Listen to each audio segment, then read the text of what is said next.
Welcome. Thank you. Thanks for having me, Carly. Yeah, I'm really glad.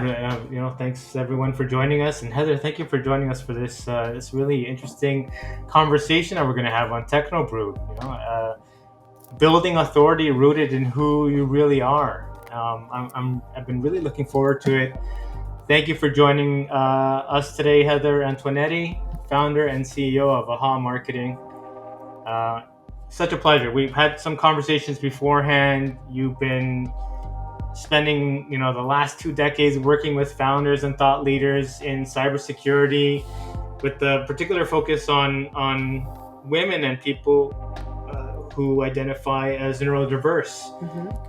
I'm curious, like I think people want to hear how you got started in this. How did you land in marketing Yeah. at all, and then come to focus on cybersecurity? I think that's really that really attracted me, because there's not a lot of people that can say, I focus on cybersecurity, marketing, because it's a heavy topic. It is. You're a courageous person. Well, I will start by saying it was by accident. I actually, early in my career, I was a grant writer for a community organization. And I found myself single mom with two small kids and needing to make more money than you can make working in a small organization. And I applied for a job to be the executive assistant to the president of a cybersecurity company. Wow. When I showed up for my interview, the recruiter took one look at my resume and said, well, we're actually making our first marketing hire in the US, and I really love your background for that role. Would you consider applying for that instead? And here I am, 24, 25 years old, and I'm like, I don't even really know what marketing means at this point. Not something I studied. It's not something I thought I ever did. And I was like, well, she's an expert. Sure, I'll interview for that. So I go through an interview process. I met a few people in the company that day. And by the time I left, I had a job offer that was for twice as much as I was making as a grant writer. And so I was like, well, I guess I'm figuring out marketing and Yeah. as a firewall, because I didn't even know what a firewall was at the time. Right. So I started that job, and I was just welcomed with open arms by so many wonderful mentors. I learned and grew, and I never left the industry. And here I That's am. amazing. Yeah. Yeah, and you often hear, like, I mean, how many times have we heard fake it till you make it? You didn't have to fake anything. You just kind of came as you were, fully transparent, and Yeah. And honestly, that environment, the way that I was welcomed to come and ask questions and learn and be vulnerable really shaped how I approach everything in the way that I lead teams and people, and the way that I jump into new projects where I'm not sure the outcome. So, I mean, for me, that recruiter changed the trajectory of my life and the way I conduct myself pretty significantly. right. And so I guess along the way, though, like, so you kind of land in this like, kind of a dream job, it sounds like, Yeah, it really was. and it's in cybersecurity. So I mean, that's one of the pivotal moments. But were there any other experiences, I guess, that helped to shape that expertise that you've got today in cybersecurity? Yeah, I would say along the way, I had the opportunity throughout 9 years. That company that I worked for was acquired, and I had the opportunity to try on many different marketing hats. And so, over the course of 9 years, being able to experiment and learn different things and constantly be in new situations, I would say broadly shaped my experiences. And I mean, for me, another pivotal moment I would say is at some point as I transitioned into more of a product marketing type of a role, I found myself spending a lot of time with our security architects and consultants and asking, having to absorb all of this really kind of technical information that didn't mean a ton to me. I was literally learning the industry and the ins and outs of cybersecurity and GRC and PCI compliance and what's a managed security service, like all these different words, buzzwords, and stuff like that. So I'm learning all of that. Plus, I'm learning marketing.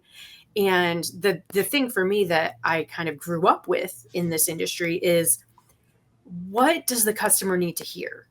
So always being able to take it back to, you can have all this conversation about speeds and feeds and bits and bytes and whatever, but at the end of the day, the customer is really looking for, can you solve my problem? And I got really good at being the translator between, here's all the technical stuff that we do in a service description, and here's the outcome that you are seeking. And because of the way that I did that, it kind of just really shaped my approach to things. And so, those pivotal moments were when the security engineer or consultant would say, I've been talking to this customer for months and I haven't gotten anywhere, and then you come in there and you just say one thing off the cuff and they're excited. So yeah, that was kind of Yeah. cool for me. I'm a former marketing guy myself. I've been in prior to now this focus on recruitment and tech. I was in marketing in technology and telecom for 25 plus years, and for me, the remarkable thing is you were able to allow these technical sales professionals, these solution architects, to kind of just be themselves and not be this. I think a lot of times sales organizations want them to be more like a sales guy and less of a architect or technical sales support, and it's hard to be all those things. And so you kind of bridge that gap and you know allow them to do what they do best, and I probably help them to shape how they present and how they speak to their clients and engage with their sales reps um, in a more approachable manner, Yeah. just in terms of layperson speak. Yeah, that's a really good point. I think, one of the things that I focus on and, I teach now is really showing up authentically. So being able to create a situation where these really smart technical people, these engineers didn't have to, try to kind of do mental gymnastics to say words that the business person could understand, but to be that translator.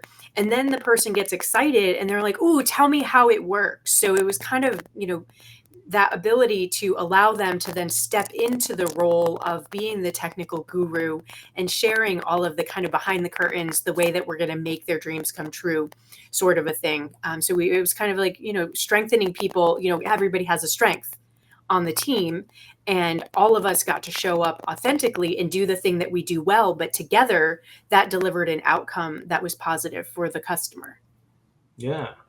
To me, that's amazing, and I want to, I guess, maybe that takes us to how you founded Aha Marketing in September of 2016. So, Yeah. what was this aha moment that inspired you to start your own agency? Yeah, it was a bit of a slow build, but again, over the course of my career, I kept having these opportunities to do these, kind of translate technical stuff into business stuff. I was really good at simplifying complicated things, breaking them down into small tasks. And, the company that I worked at was very much kind of a technical and innovation place. And a lot of people that I worked with were going off and starting their own companies. And then they would contact me and say, "Hey, would you, on the side, would you take a look at my website? Would you help me with some Yeah. messaging?" And I was getting all of these little projects. And I realized that I was getting so much of this that I could actually build a business out of it. And so I did, and I launched the company and never really looked back. It's just, because of the way that I launched it, I worked very frequently, with very small startups, pre-funded. And then, I figured out that I needed some income stability. So I branched out and I would also work with bigger companies, but with a focus more on supporting the partner marketing or supporting special projects that they didn't have in-house resources or long-term need for. And so I got Yeah. this really nice balance of being able to see what was going on in the enterprise, get to try out all of the latest tools, have access to analyst resources and messaging. And then I also got to do the thing that I love, which is help those technical founders find their voice and articulate their value early on in their professional journey, their launch journey. Yeah. And I guess finding the balance between that too, that organizational strategic imperative focus versus the leadership and almost like personal realization focus, like that's gonna be a bit of a juggling act. And I guess, how does that relate to your LinkedIn profile highlights? You have this JFDI, just freaking do it, Yeah. approach, right? And bringing a creative yet engineering focused mindset to your work. So Yeah. how did that help you find this balance? How did you develop this philosophy? Yeah. I mean, that goes all the way back to when I didn't think twice about accepting a job I didn't even know existed 2 hours before I accepted the job. I mean, it's just like, I didn't have the luxury of saying no because I had things to figure out. I had bills to pay and, kids to take care of. And so for me, it was like, okay, well, I'm just going to take this first step and, I'll deal with what comes next. And that created all this momentum. And in retrospect, 20 years later, I can look back and see I made a great choice. And I didn't see the end. I didn't know I was going to be doing something that I love and that lights me up every day. I just knew I was making a change in a step that I thought was in the right direction. And so then I learned it was pretty safe to do that. And usually good things come when you take that first step into discomfort. And I also learned that creating that space for other people to do that builds an energy and a momentum. And so I adopted it as a leadership philosophy. And so in any team that I ran, it's like, you will never be in trouble for doing something that doesn't work. But I will be looking for you if you're sitting at your desk scared to do something. Like, we try and fail on this team. And it is safe to do that. And it's safe to say you don't know. And it's safe to say, I have an idea I'd like to try. The Yeah, only thing it's not safe to do with me is nothing. right. I wonder. I was just, when you started with your origin story, you talked about applying for an executive assistant role, and I wonder, your early experience as an EA. Mhm. How was that foundational, I guess, in contributing to this success? Like obviously the kernels and nuggets of what you needed to be successful, were already there. And so, did they come from that experience? And I'm just wondering if people, like, listening in, can see a pathway to, like, Yeah. something that Heather's done. Yeah. So that's actually a great question. So I never was an EA and I didn't Okay. get the EA job there. So I was a grant writer. I Right. did fundraising. So the things that I did were I wrote grant proposals. I did like community engagement. I ran big fundraising golf tournaments and gala events, and I did like annual giving campaigns and letters.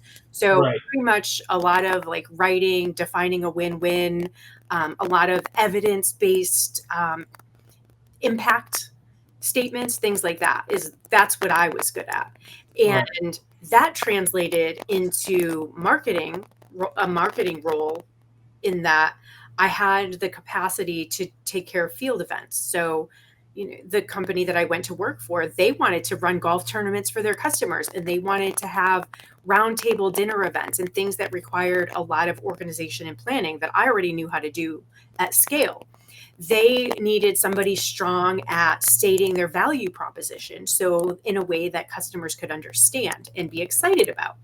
That's something that I did in grant writing. Is I shared my organization's mission and the impact that we had on the population that we served in a way that foundations got excited to give us tens of thousands of dollars to support us in delivering that mission. So that translated over. And then just finally, I think the partner piece, partner marketing has been a big focus for me. The ability to rally people around a shared vision is something that was really important for my role as a grant writer. And that's something that really came into play for me in terms of activating partner marketing activities. So being able to translate those win-win scenarios between the company I worked for and partners. And then also inside of the company, I was able to get our teams motivated and excited about working with partners and the kind of the joint ability that we had to access different customers and to provide differentiated services. So to me, that was a very natural way of thinking that translated, from one very, community altruistic function into a commercial corporate environment. Yeah, and I guess I want to. So thanks for that. I mean, I appreciate that the context then in terms of how it helps shape where you are and your philosophy and how you work with organizations and individuals. I know that when we last spoke, you're starting to do these interesting workshops, and you're working with cybersecurity tech professionals, Mhm. particularly though focus on women and cyber and maybe some touching on neurodiversity, or individuals rather Yeah. that identify as neurodiverse. How did that come about? I mean, are there specific challenges that you saw that Yeah. women and these individuals face? Yeah. So at a high level, I came up with the idea for the course Architecting Authority kind of from all of the work that I was doing with these startups, the things that I noticed that I'm counseling one on one every startup founder with. We're dealing with mindset issues like imposter syndrome, and, they are very technical. So they have a difficult time explaining in terms other people can get excited about what they do. They feel like a lot of people, would feel like, oh, I don't care about a personal brand. I don't want to, spend all my time being a LinkedIn content creator. And there are all these other avenues that you can pursue, and you need to choose those based on what feels right for you and who it is that you need to connect with. And so Yeah.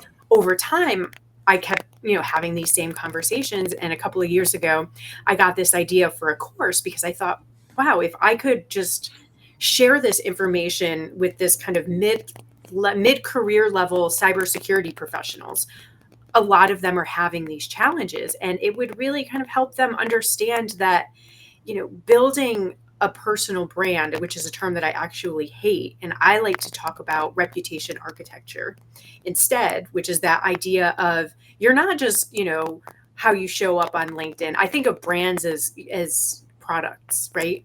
It's a label, it's a logo, it's things like that. We're human beings with thoughts and feelings and dreams, and we connect with each other. And to me, reputation and how you show up in different rooms and the impression that you leave behind is a much kind of more encompassing and appropriate term to talk about human beings. So all of that kind of came together for me, had the idea for the course. And of course, I had crippling imposter syndrome about launching it because I'm not a teacher, I'm not an instructor, I don't have a coaching certification. So, like, I had all these reasons for why I shouldn't launch this course. And finally, somebody kicked me in the butt and was like, will you just launch it already? Like, you've done it 100 times in a one-on-one scenario. Just freaking do it. And they threw my own words right at me. And so obviously I had to go forth and Yeah. I launched it. And I've been getting really wonderful feedback. So my only regret is that I didn't do it sooner. Right. So when it comes to then reputational architecting, Mhm. um, how does your work, I guess, address that, and how does it align or differ for uh, I guess for okay, what am I trying to say here? Like for women and people with neurodiversity, like specifically, or am I unnecessarily siloing that? And No, like you did mention human beings and being people, right? So yeah. I don't want to do that. Yeah, Yeah. No, the reason why, so the core of what I offer is appropriate for a lot of people. It's actually appropriate for pretty much anybody yeah, who is building a career. And the reason why I chose to focus on this mid-level cybersecurity professional, and then the second group was women in tech. The reason for that is because I learned through all of my work as a marketer, I know that the more targeted I am with a message, the more it resonates with people. mm, And so bringing together people that are similar in terms of their career, their context and knowledge of the world and shared connections, it creates an energy in my groups that feeds and makes the process that much more um, kind of energizing and approachable for people. So that's why I focused on the groups, even though it could be for everybody. I yeah, also have background and context on cybersecurity. So when we get into talking about what rooms should you be in, what conferences should you speak at, what are your other opportunities for growth. I know those things because I work in that space and I have for 20 years, and I can be very specific. Whereas if I did a broader conversation on tech or just, mid-career professionals, I couldn't give them the specialized advice about which conferences or which approaches might work best. So, am I willing to do that? Sure. But when I'm able to be focused, I can provide a level of value that few others can. So for me, that's my differentiator, is that I can really support these groups because I've worked in them. I am them. And so it makes the program stronger.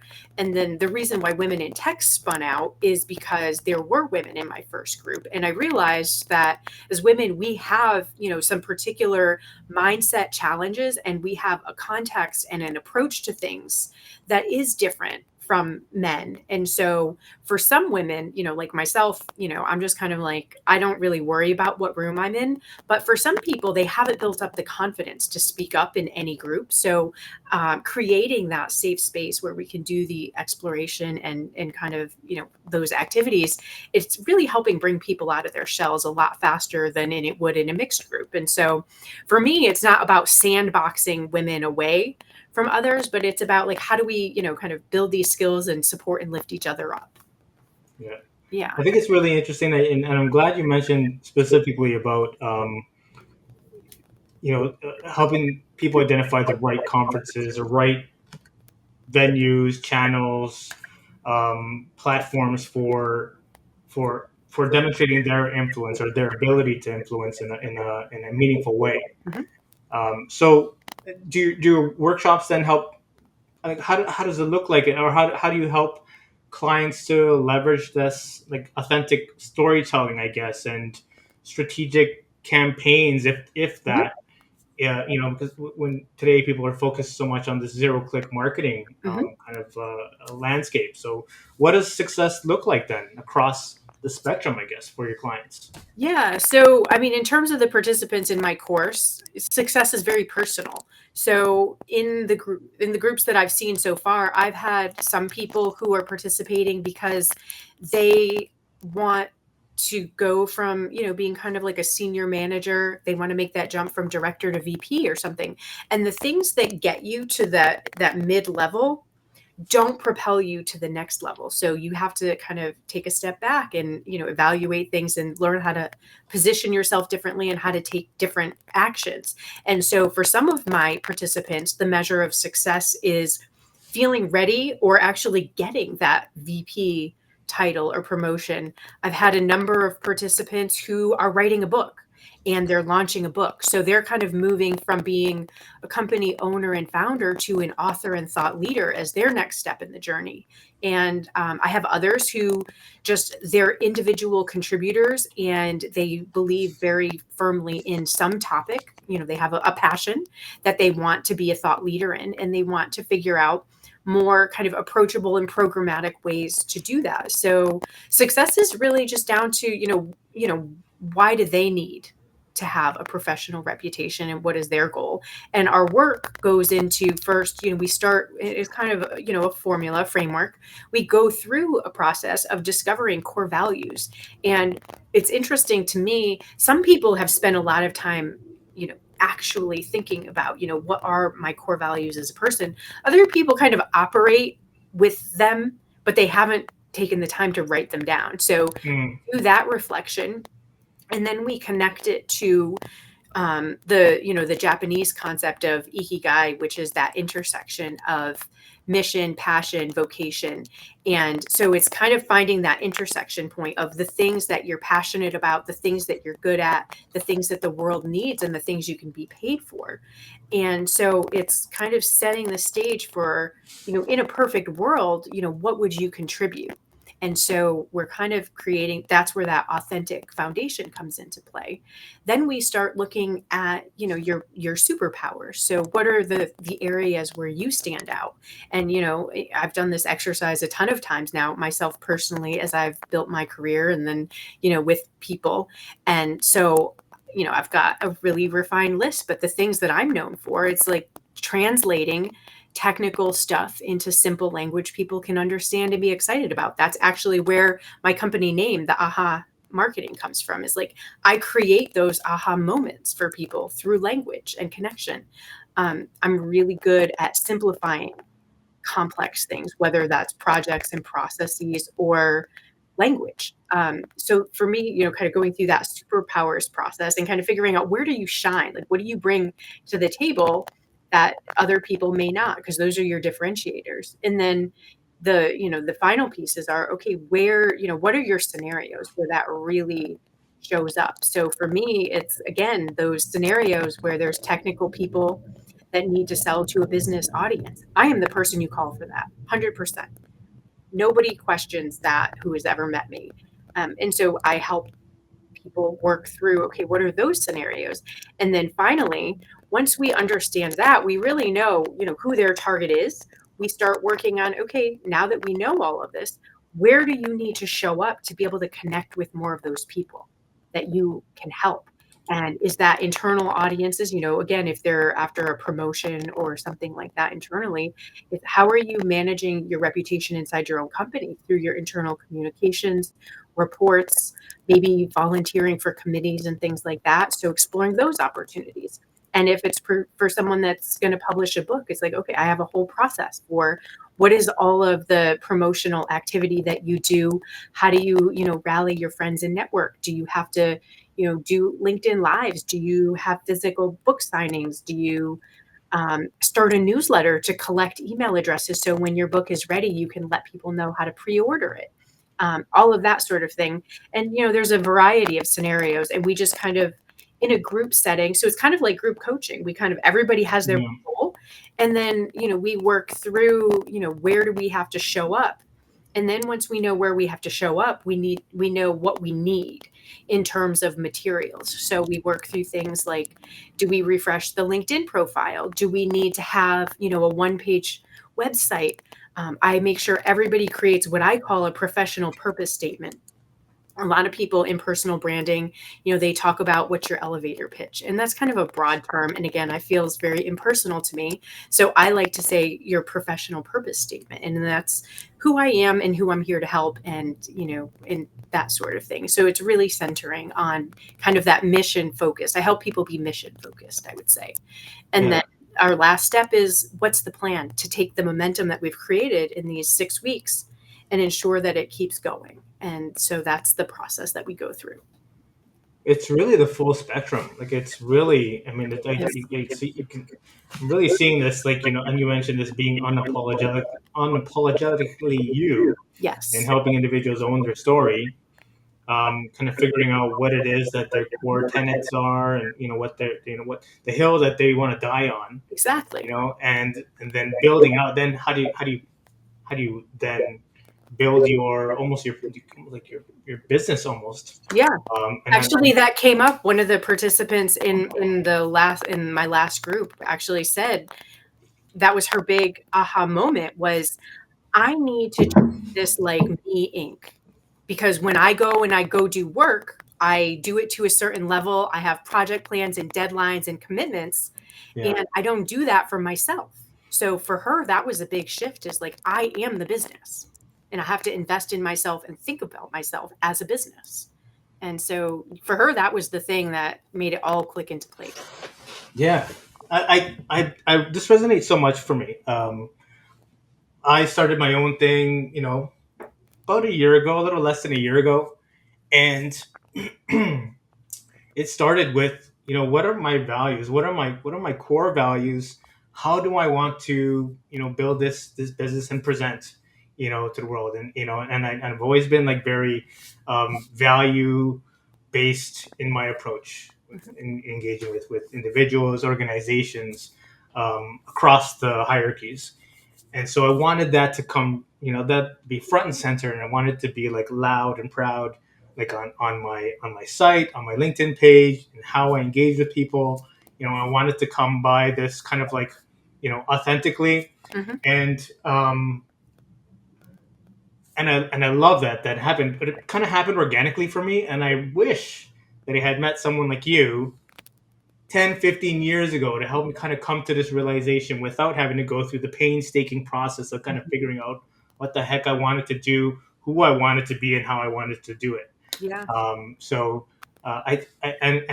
It makes me think of like common mistakes that people um, go through when it comes to, and I'm going to use this now, building reputational authority and architecting reputation. I actually love that, Mhm. I'm going to start using that as opposed to personal brands. So That's my personal mission, is to change yeah, how we talk about the you've branding of people.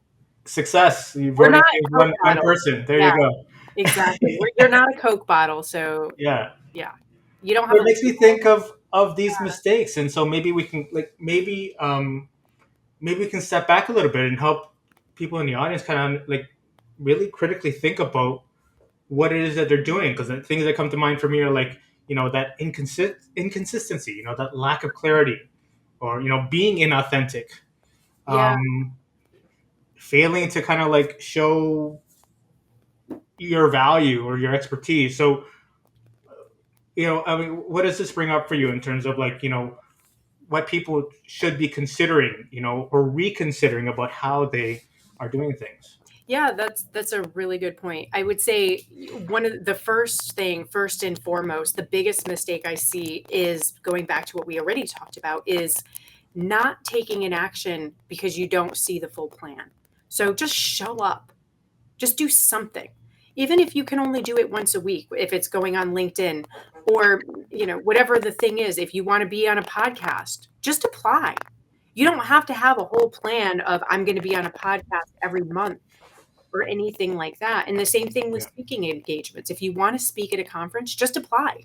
Because even if you get rejected, you're getting the reps in. So again, it's back to momentum. So that's the first thing, is just create the momentum, point yourself in the direction. And a lot of people try to do it alone. And I have learned that none of this is a solo journey.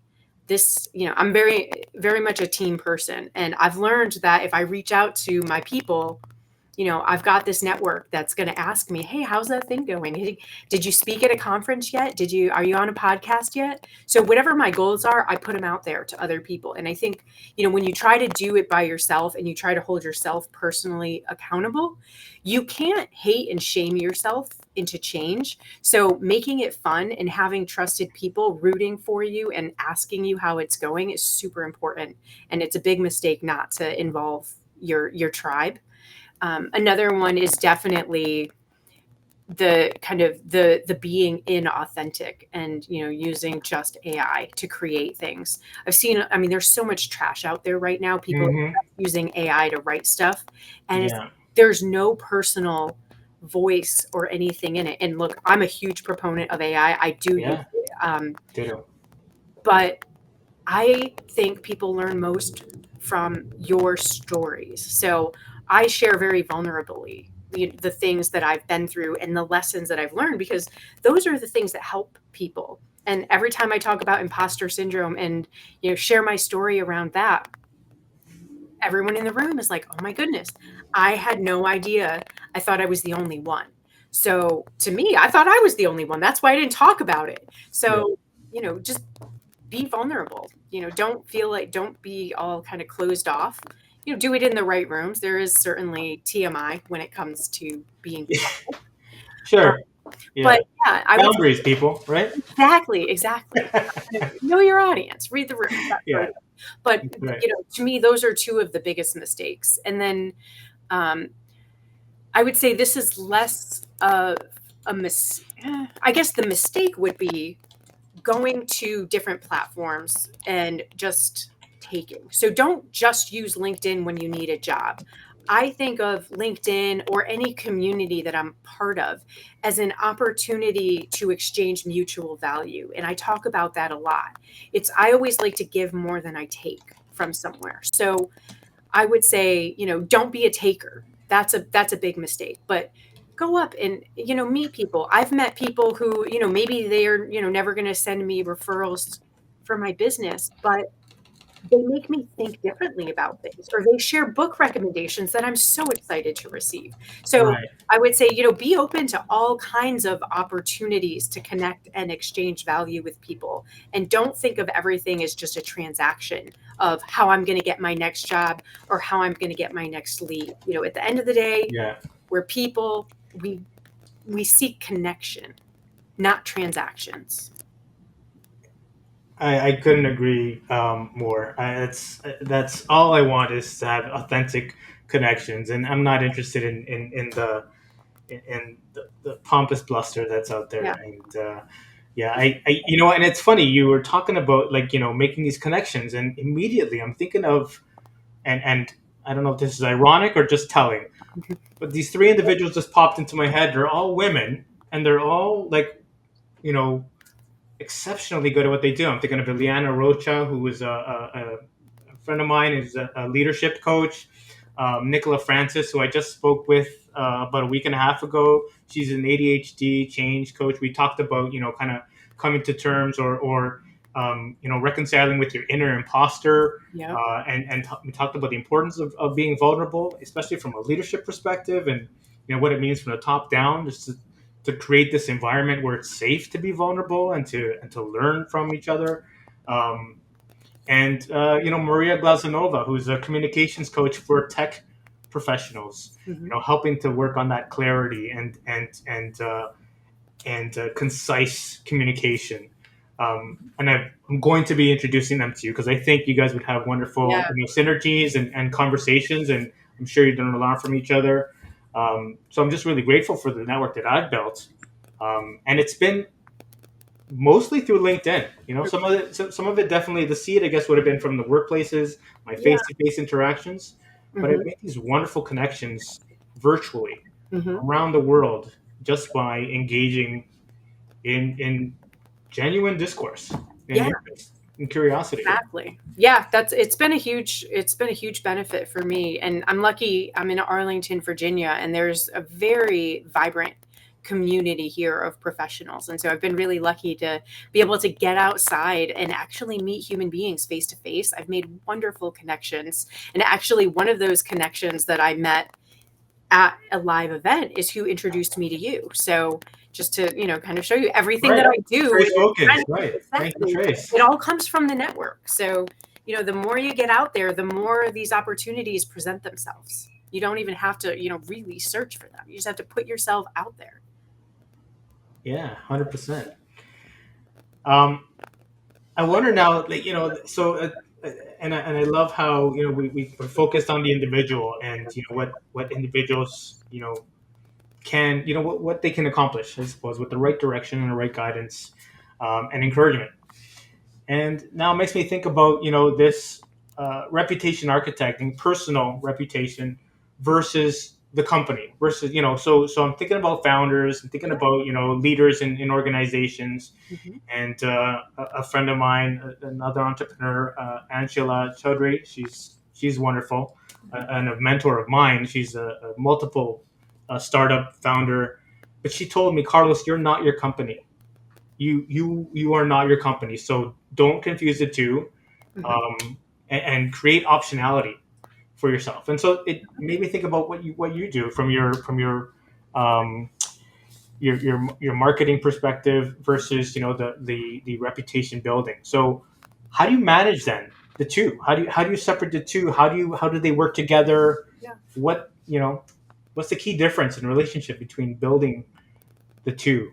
Yeah, it's a really important question, especially for these small founder led companies especially when they're intending to do fundraising and they have an exit plan, because if your personal brand, your personal reputation is too tightly knit to the company's brand, you end up getting exit packages that require you to stay 5 years. So you have a 5-year earnout. So you didn't just sell your company, you just sold yourself a new job.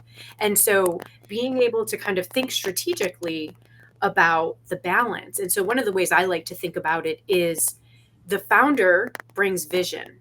So I like to make sure that that's where they're talking. They're sharing vision, they're looking out ahead, they're telling us what's coming and what's driving the creation of the business that they've built and what's driving the new features that are coming. And I very much like to kind of position them in that way, kind of thought leader, visionary sort of a thing. And then the company brand is more, okay, we there's context boxes for companies, right? Product categories, if you will. So it's like we're a thing, we're a whatever, an endpoint security product that helps people understand what category, what problem you solve. And then you get into your differentiators, and one of your differentiators may be your founder and their visionary approach to the way they built the technology so that's more affordable or something.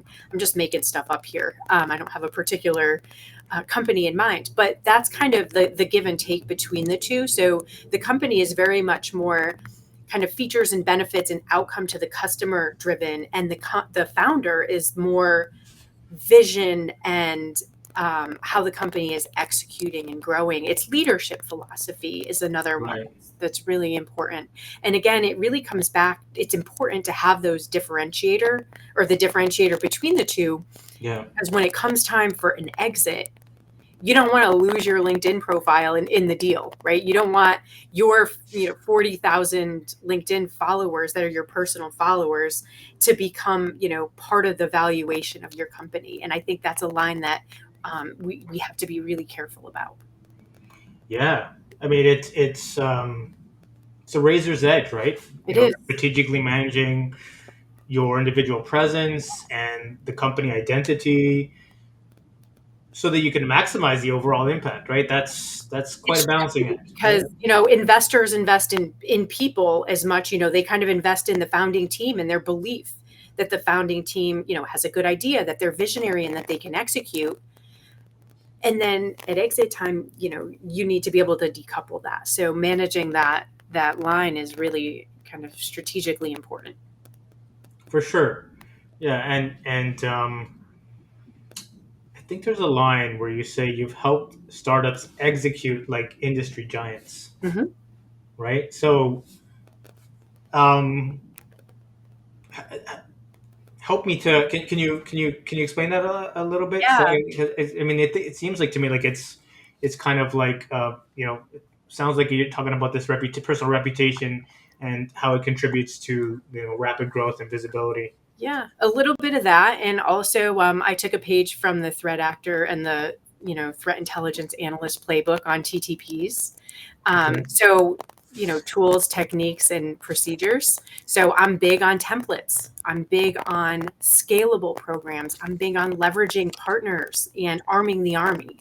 So when I create things, whether it's an activity or a program or a series of emails, I like to build in a way that a lot of people can take up and run. So I'm not just reliant upon, my own two hands and what I can create, but I like to, motivate and mobilize broader groups, whether that's the partners, whether that's the sales team, the founders. I found even just giving people, a toolkit that says, hey, here's how you reach out about this thing. It amplifies the success of something as simple as a webinar. And creating those repeatable ways. So we always, plan a webinar the same way. Every product brochure has the same sections. Here's, we have templates for proposals and things like that. So you can Yeah. respond faster to things in the way that, a bigger enterprise with a bid desk could respond. But also in a level of professionalism. So I kind of have a services maturity model around, how we actually talk about how we build and talk about services and manage the content that we have around services so that we have all the things that we need, and we're not scrambling and every salesperson is putting something different out into the world. Yeah. And it's consistent from the top down too, right? And Exactly. that's the it's, important thing, right? it's directed from the top, from the vision. So Yeah. again, you get that founder's vision all the way down into the field materials. Yeah. I imagine it. I mean, I know that does wonders for creating the right culture as well, Yeah. where people want to be there, that feel safe to contribute, feel they have a voice uh, and a place to grow. Yeah. I suppose too, it could go right wrong as well. I Yeah. mean, if your values are, I mean, I'm sure this doesn't have people who are attracted to you probably are not going to have sketchy values or core tenets that kind of rail against yours fundamentally, probably. Yeah. I But mean, I there's can see difficult how, people everywhere, yeah, and it's a matter of, learning how to, work with them or help them find their next opportunity. So Right. my background, I studied political science. I didn't study marketing. Right.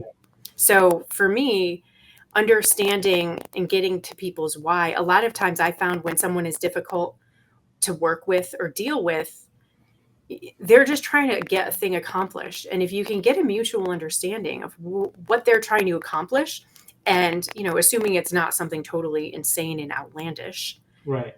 find find the win-win. That's again, what I'm really good at. So for me, just kind of finding those opportunities to build the bridge and say, okay, this person is, being loud and, speaking up in meetings and, saying all these things because they want to be seen as a thought leader.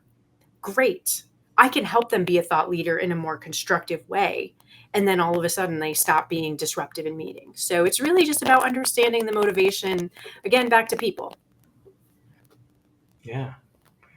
I want to maybe shift gears a little bit here, and maybe people who are kind of like starting out, maybe wondering how to build a career in marketing, and well, why don't we use the obvious example of specializing within such a complex industry as cybersecurity? What advice would you give to someone who's looking to do that? Yeah. I mean, obviously kind of take stock from where you are today. So going back to what we talked about earlier, for me, the skills that I was using in my grant writing career mapped over. So do that mapping, kind of take a look at the types of jobs in marketing that you would want and do a skills mapping and kind of figure out what are you doing today that translates, and that what are your gaps. Take a look at job descriptions for entry level marketing roles. Talk to marketing leaders. Use your network. Do you know marketers? Can you get an internship? Where can you get exposure to marketing roles? And there's tons of certification programs out there. There's tons of free education. So, once you kind of figure out an area of marketing that you want to work in, and there's so many, right? There's digital marketing, there's product marketing, there's SEO and, paid campaign strategists, there's event field marketing, there's analyst relations, PR, all these different functions inside of marketing that are a potential way to go. So just kind of doing that exploration, go on a quest, learn everything, and then kind of figure out, which parts of marketing are interesting to you, do that mapping, and then start talking to people. Just, put yourself out there. I know, myself included, I love to talk to people that are what I think of as the rising stars that are trying to get into this industry, because like I told you, I wasn't here. Somebody took a crazy chance on me. And so I look for those opportunities because oftentimes it's that eager, coachable person with raw skills that becomes, goes from rising star to shining star. So definitely, reach out and connect with people. There's mentors out there. Yeah, absolutely.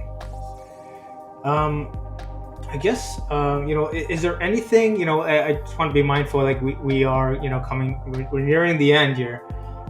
Is there anything that maybe we haven't touched on that you feel is important and want to share? We covered a lot, honestly. I mean, I think, if I were to leave one message for people, it's just take that first action, whatever it is. I mean, do it uncomfortable.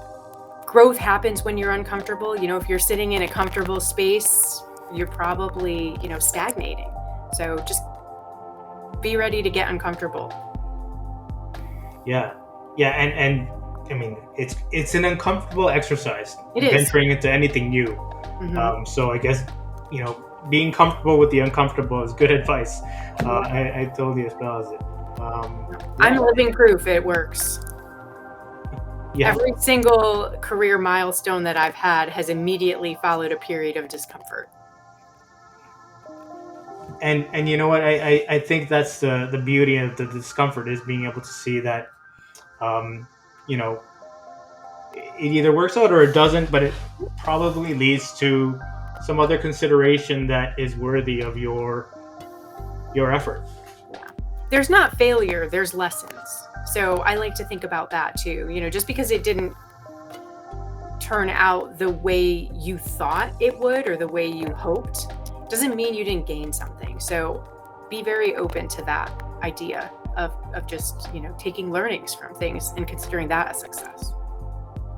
Absolutely.